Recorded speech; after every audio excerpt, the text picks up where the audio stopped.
Every major newspaper in India was horrified. Editorial after editorial on the front pages condemned the destruction of India's basic values at Ayodhya. The language used and the unanimous condemnation was unprecedented. The large majority of India was also appalled at the events in Ayodhya. We asked Mar to conduct a survey of over 1,000 people from a cross-section of society in the 5 major cities of India. When asked about the demolition at Ayodhya, 71% of the people disapproved, while those in favour were only 29%. This meant that by a factor of almost 3 to 1, the people were against the demolition. Even the BJP was clearly shocked at what happened as things went out of control and violence took over. What happened in Ayodhya on 6th was very unfortunate. It should not have happened. We tried to prevent it, but we did not succeed. We are sorry for that. Why did you not succeed? What happened? Because a section of car sevaks, they went out of control and they did something which was not to be done.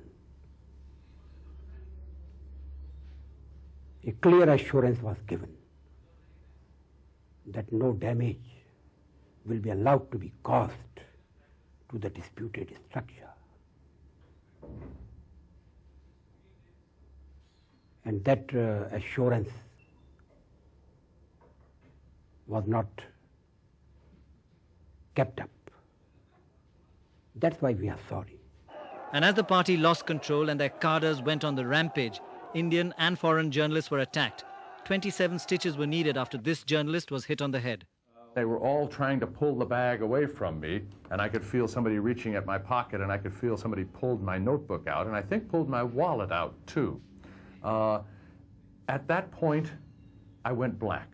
So now we have these distressing, awful, violent images of a country which has prided itself and which is known in the world as a land of non-violence.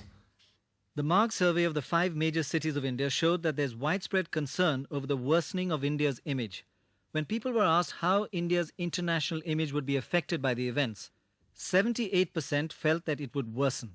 Less than 1 in 10 thought it would improve, and only 4% felt that it would make no difference. Certainly in the West, the sense is that this is an issue that is so completely obscure, so completely irrelevant to India's genuine needs, that it makes one question where, in fact, this great country is going. The international press and governments around the world condemned the events at Ayodhya. It was front-page news in many major international papers, with graphic descriptions of the mindless violence and destruction. The US government officially deplored the destruction. The Canadian government called it a tragedy and a matter for deep regret, and Britain condemned the violence. Inevitably, these headlines were read by potential foreign investors, and Indian industry is worried about the fallout on the Indian economy. After Sunday, nobody wants to be part of it. Certainly, you wouldn't like to be a part of it. You wouldn't like to go just now and partake in Yugoslavia or wherever these troubles are, or in the Middle East, or in Tel Aviv or Jerusalem or any place like that. For the business community and its international connections and cooperation, we have taken an immediate beating because the media headlines have been very adverse to India after the disastrous happenings of Sunday in Ayodhya, and necessarily it's a hold and watch situation.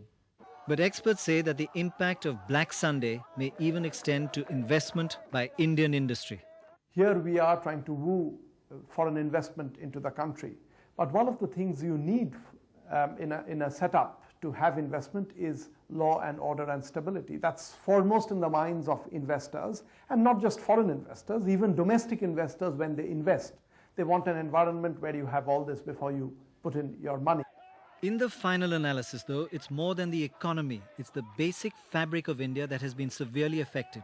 And unless this is repaired soon, from being a nation that stood apart from the rest of the developing world, there is a danger that international consensus will see India as just another backward country, another area of darkness.